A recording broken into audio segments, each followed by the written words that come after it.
الحمدللہ وکفا وسلام علی عبادہ الذین اصطفیٰ اما بعد فاعوذ باللہ من الشیطان الرجیم بسم اللہ الرحمن الرحیم والذین آمنوا اشد حبا للہ سبحان ربک رب العزت عما یصفون وسلام علی المرسلین والحمد للہ رب العالمین اللہم صلی علی سیدنا محمد وعلی آل سیدنا محمد وبارک وسلم۔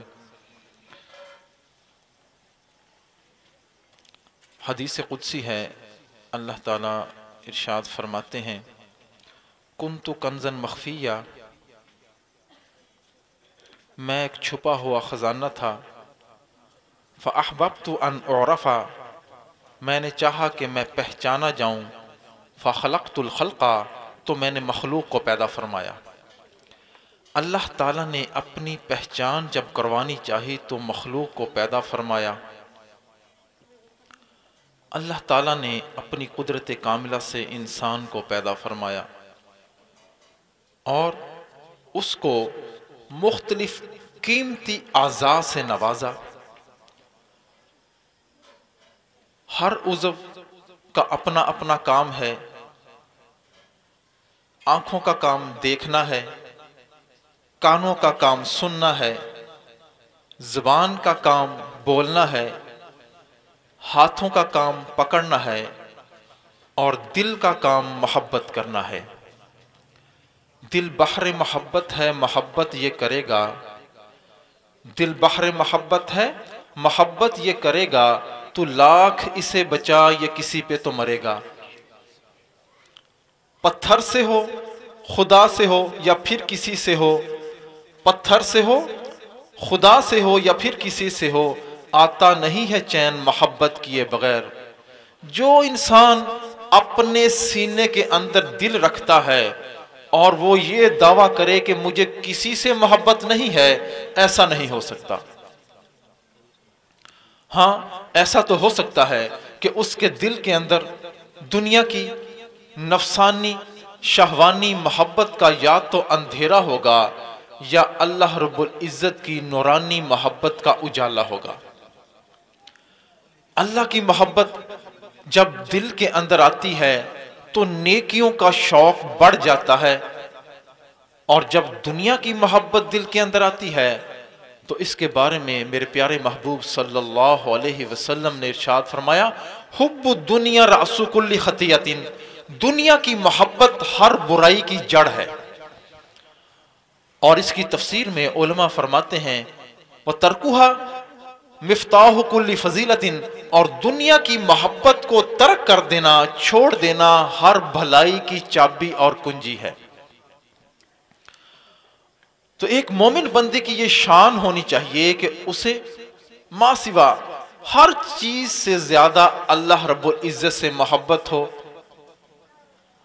اور اللہ تعالیٰ نے قرآن کریم میں ارشاد فرمایا والذین آمنوا اشد حبا للہ، ایمان والوں کو اللہ تعالیٰ سے شدید محبت ہوتی ہے۔ یعنی ایمان والے اللہ تعالیٰ سے ٹوٹ کر پیار کرتے ہیں، اور اللہ تعالیٰ چاہتے ہیں کہ میرے بندوں کے دل میری محبت سے بھرے ہوئے ہوں، ان کے دلوں کے اندر میری محبت سمائی ہوئی ہو، بلکہ ان کے دلوں کے اوپر میری محبت چھائی ہوئی ہو۔ اللہ تعالیٰ نے قرآن کریم کے اندر چند نیک بندوں کی صفات کا تذکرہ فرمایا اور فرمایا میں ان سے محبت کرتا ہوں۔ چنانچہ اللہ تعالیٰ نے قرآن کریم میں ارشاد فرمایا احسنوا ان اللہ یحب المحسنین، نیکی کرو، اللہ تعالیٰ نیکی کرنے والوں سے محبت فرماتے ہیں۔ اب جو آدمی اللہ کا محبوب بننا چاہتا ہے تو نیکی کرتا جائے گا، اللہ کا محبوب بنتا جائے گا۔ صحابہ کرام کی یہ شان تھی کہ وہ نیکیوں میں بہت سبقت کرنے والے تھے، اسی لیے تو اللہ تعالیٰ نے ان کے رضا کے اعلان قرآن کریم میں فرما دیا کہ میں ان سے راضی ہو گیا۔ ایسی ان کے اندر مسابقت پائی جاتی تھی نیکیوں کے اندر ایک مرتبہ چند غربا فقیر صحابہ کرام حضور صلی اللہ علیہ وسلم کی خدمت میں حاضر ہوئے، عرض کیا اللہ کے نبی، جو امیر صحابہ کرام ہیں وہ تو ہم سے بازی لے گئے، وہ مالدار ہیں، جہاد کرتے ہیں، جہاد میں مال خرچ کرتے ہیں، صدقہ خیرات کرتے ہیں، غلام آزاد کرتے ہیں، ہم غریب غربا ہیں، ہمارے پاس کچھ ہے نہیں، ہم کیا کریں؟ تو حضور صلی اللہ علیہ وسلم نے ارشاد فرمایا میں آپ کو چند کلمات بتاتا ہوں، جب آپ وہ کلمات پڑھیں گے تو آپ کو بھی اتنا ہی اجر ملے گا جتنا ان کو ملتا ہے۔ تو حضور صلی اللہ علیہ وسلم نے فرمایا کہ آپ نے ہر فرض نماز کے بعد 33 مرتبہ سبحان اللہ، 33 مرتبہ الحمدللہ اور 34 مرتبہ اللہ اکبر پڑھنا ہے۔ صحابہ کرام کے اندر یہ کمال تھا کہ جب ان کو حضور صلی اللہ علیہ وسلم کوئی بات بتاتے تھے تو وہ اپنے پلے باندھ لیتے تھے، پھر اس پر عمل کرتے تھے۔ اب جب فرض نماز پڑھی گئی تو جو غریب صحابہ کرام تھے وہ بیٹھ کر پڑھنا شروع کر دیا، سبحان اللہ، الحمدللہ، اللہ اکبر۔ جب وہ پڑھنے لگ گئے تو امیر صحابہ کرام نے دیکھا کہ یہ کیا پڑھ رہے ہیں، انہوں نے کسی سے پوچھ لیا کہ آپ کیا پڑھ رہے ہیں؟ انہوں نے بتا دیا کہ ہم تو یہ حضور نے ہمیں یہ کلمات بتائے تھے، ہم تو وہ کلمات پڑھ رہے ہیں۔ اچھا، جب اگلی نماز کا وقت ہوا، فرض نماز پڑھی، تو جب غریب صحابہ کرام بیٹھے پڑھنے کے لیے تو امیر بھی صاحب بیٹھے ہوئے تھے، وہ بھی پڑھ رہے تھے۔ جب انہوں نے دیکھا وہ بھی پڑھ رہے ہیں، ہم بھی پڑھ رہے ہیں، یہ تو پھر ہم سے بازی لے گئے، وہ پھر پریشان، اور پھر حضور کی خدمت میں حاضر ہوئے، اللہ کے نبی جو کلمات آپ نے ہمیں بتائے تھے وہ تو دوسرے صحابہ کرام نے بھی پڑھنے شروع کر دیے، اب ہم کیا کریں؟ حضور نے فرمایا ذالک فضل اللہ یؤتی من یشاء، یہ اللہ کا فضل ہے، جس کو چاہتا ہے دیتا ہے، اس میں کیا مقابلہ ہے؟ تو نیکیوں میں سبقت کرنے والے تھے۔ وَيُحِبُّ الْمُتَّقِينَ، اور اللہ تعالیٰ تقوی اختیار کرنے والوں سے محبت فرماتے ہیں۔ جو آدمی گناہوں سے بچ کر زندگی گزارتا ہے، اللہ کا خوف اس کے دل کے اندر ہوتا ہے، اللہ تعالیٰ اس سے محبت فرماتے ہیں۔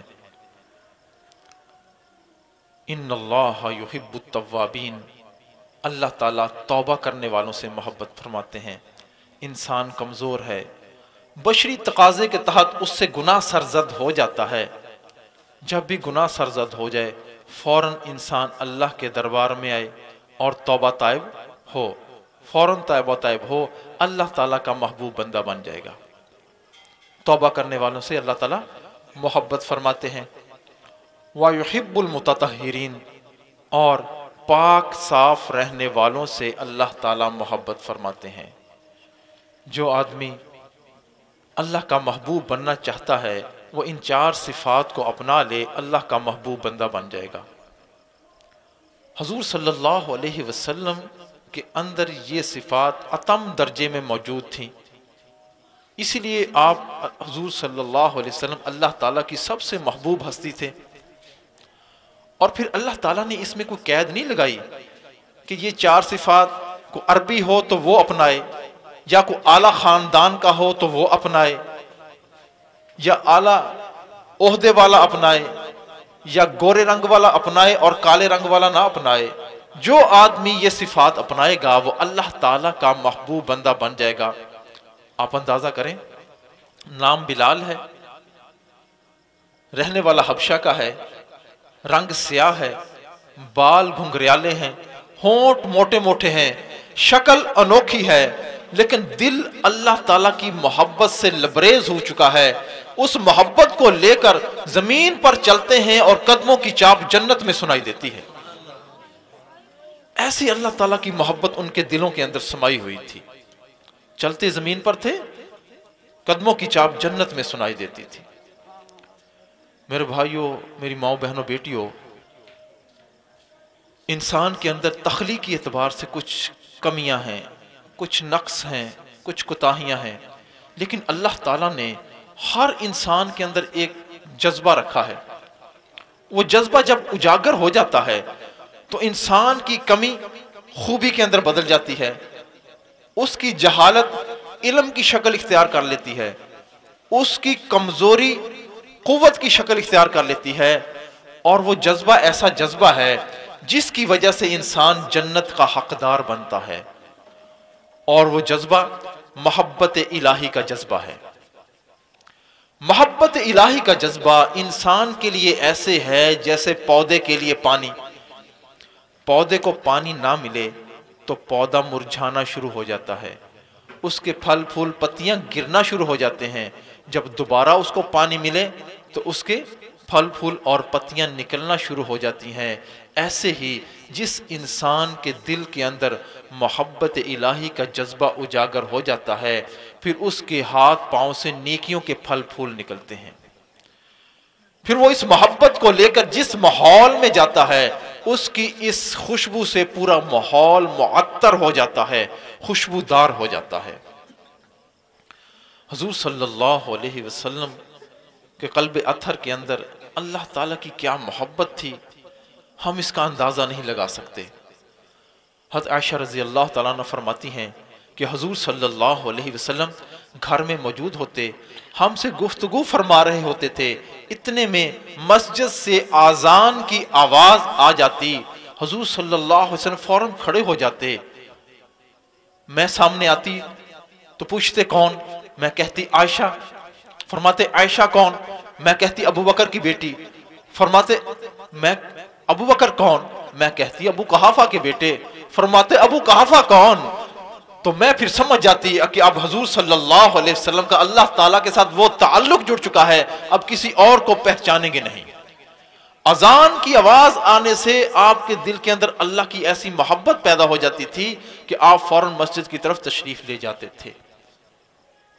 حضرت مغیرہ بن شعبہ رضی اللہ تعالیٰ فرماتے ہیں قام النبی صلی اللہ علیہ وسلم، حضور صلی اللہ علیہ وسلم ساری رات اللہ کی محبت میں قیام فرماتے، حتیٰ تورمت قدماہ، حتیٰ کہ آپ کے پاؤں مبارک پر ورم آ جاتی تھی، سوزش ہو جاتی تھی، ساری رات عبادت کیا کرتے تھے۔ پوچھا گیا آپ اتنی مشقت کیوں اٹھاتے ہیں؟ قد غفر اللہ ما تقدم من ذنبک وما تأخر، آپ کے تو اگلے اور پچھلے گناہ معاف کر دیے گئے ہیں۔ فقال، آپ نے فرمایا افلا اکون عبدا شکورا، کیا میں اللہ تعالیٰ کا شکر گزار بندہ نہ بنوں؟ اللہ تعالیٰ کا اتنا شکر ادا کیا کرتے تھے کہ ساری رات عبادت کرنا، اور عبادت میں پاؤں پر ورم آ جاتا تھا۔ حضرت عمر رضی اللہ تعالیٰ عنہ ایک طرف امیر المومنین ہیں اور دوسری طرف اللہ کی محبت کا ایسا جذبہ دل کے اندر ہے، ساری رات اللہ تعالیٰ کی عبادت کرنی، دن کو حکومت کے امور سر انجام دینے۔ ایک مرتبہ ہمسائی کی ایک عورت آپ کے گھر میں تشریف لائی، آپ گھر میں موجود نہیں تھے، آپ کی اہلیہ موجود تھیں۔ اہلیہ نے ان کے بیٹھنے کے لیے چٹائی آگے کر دی، چٹائی گیلی تھی۔ جب وہ عورت بیٹھنے لگی تو ہچکچائی، اس نے سمجھا کہ شاید کسی بچے نے پیشاب کیا ہوا ہے، تو امیر المومنین کی اہلیہ نے کہا بہن ہچکچاؤ نہیں، ڈرو نہیں، بیٹھ جاؤ، یہ کسی بچے نے پیشاب نہیں کیا، یہ امیر المومنین کے رات کے آنسو ہیں۔ امیر المومنین کے رات کے آنسو ہیں، آپ اندازہ کریں وہ کتنے آنسو بہاتے ہوں گے، کیا ان کے دلوں کے اندر اللہ تعالیٰ کی محبت جاگزی ہوگی، بندہ اس کا اندازہ نہیں کر سکتا۔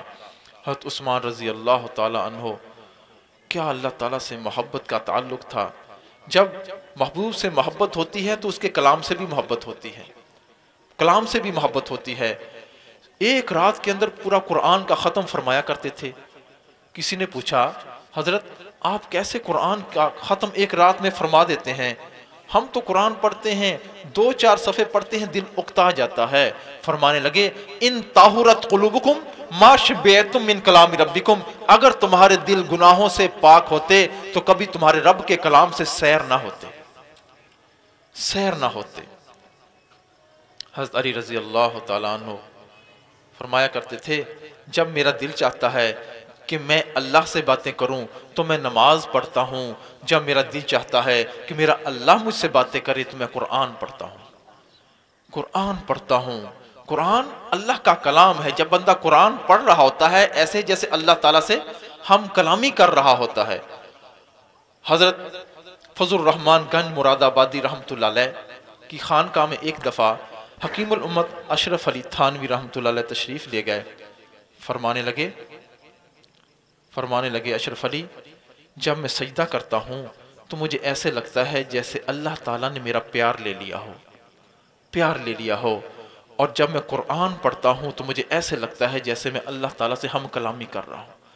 ان کے دلوں کے اندر کیسی اللہ کی محبت ہوگی، ہم اس کا اندازہ نہیں کر سکتے۔ شیخ زکریا رحمۃ اللہ علیہ کے والد گرامی حضرت یحییٰ رحمۃ اللہ علیہ لمبا سجدہ کیا کرتے تھے، بڑا طویل سجدہ کرتے تھے۔ کسی نے کہا حضرت آپ اتنا لمبا سجدہ کرتے ہیں؟ فرماتے کہ جب میں سجدہ کرتا ہوں نا تو مجھے ایسے لگتا ہے جیسے میں نے اپنے محبوب کے قدموں میں سر رکھ دیا ہے، اب اٹھانے کو جی نہیں چاہتا۔ اور حدیث مبارکہ میں آتا ہے حضور صلی اللہ علیہ وسلم نے ارشاد فرمایا، جب آدمی نماز کے اندر سجدہ کرتا ہے تو اللہ کے قدموں میں سجدہ کرتا ہے۔ جب اس احساس، اس کیفیت کے ساتھ سجدہ بندہ کرے کہ اپنے محبوب کے قدموں میں کر رہا ہوں تو بندے کا سر اٹھانے کو جی نہیں کرے گا۔ ایسی محبت، ایسا تعلق امام اعظم ابو حنیفہ رحمۃ اللہ علیہ کے بارے میں آتا ہے، زندگی کے 40 سال اس حال میں گزارے کہ عشاء کے وضو سے فجر کی نماز پڑھی۔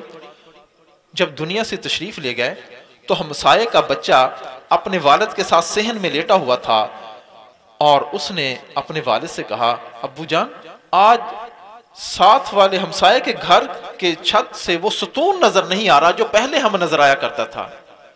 تو والد صاحب نے کہا، بیٹا وہ ستون اب آپ کو نظر نہیں آئے گا، وہ تو امام اعظم ابو حنیفہ رحمۃ اللہ علیہ تھے جو ساری رات اپنے رب کی عبادت کیا کرتے تھے، اب وہ دنیا سے تشریف لے جا چکے ہیں، اب وہ آپ کو نظر نہیں آئیں گے۔ حضرت مصر بن قدام رحمۃ اللہ علیہ فرماتے ہیں، دخلت المسجد فرأیت رجل یصلی، میں مسجد میں داخل ہوا، میں نے دیکھا ایک شخص نماز پڑھ رہا تھا، فاستحلیت قرأتہ فاستمعت لقراءتہ، مجھے اس کی قرأت بہت اچھی لگی، میں اس کا قرآن سننے لگا، وہ پڑھتے گئے میں سنتا گیا، حتیٰ قرأ نصف ثلث القرآن، یہاں تک کہ انہوں نے 1/3 قرآن پڑھ لیا، قرآن کا تیسرا حصہ پڑھ لیا۔ میں نے کہا اب رکوع کریں گے، انہوں نے رکوع نہیں کیا، آگے پڑھنا شروع کر دیا، وہ آگے پڑھتے گئے میں سنتا گیا، حتیٰ قرأ نصف القرآن، یہاں تک کہ انہوں نے آدھا قرآن پڑھ لیا۔ میں نے کہا اب تو رکوع کر ہی دیں گے، انہوں نے رکوع نہیں کیا، آگے پڑھنا شروع کر دیا، وہ پڑھتے گئے میں سنتا گیا، حتیٰ قرأ القرآن کلہ فی رکعۃ واحدہ، حتیٰ کہ انہوں نے پورا قرآن ایک رکعت کے اندر پڑھ لیا۔ جب انہوں نے سلام پھیرا تو میں نے دیکھا وہ امام اعظم ابو حنیفہ رحمۃ اللہ علیہ تھے، ایک رکعت کے اندر پورا قرآن پڑھ دیا کرتے تھے۔ کیا ان کے دلوں کے اندر اللہ کی محبت چھائی ہوئی ہوگی۔ ابن حزم رحمۃ اللہ علیہ مدینہ منورہ کے گورنر تھے، اور تدوین حدیث کے اندر بھی ان کا نام آتا ہے۔ کہاں مدینہ منورہ کے گورنر اور دوسری طرف اعلیٰ پائے کے محدث بھی تھے۔ ان کی اہلیہ کا یہ بیان ہے کہ میں نے اپنے میاں کے ساتھ زندگی کے 40 سال گزارے، میں نے 40 سال میں ایک رات بھی ان کو بستر پر سوئے ہوئے نہیں دیکھا، ساری رات عبادت کیا کرتے تھے۔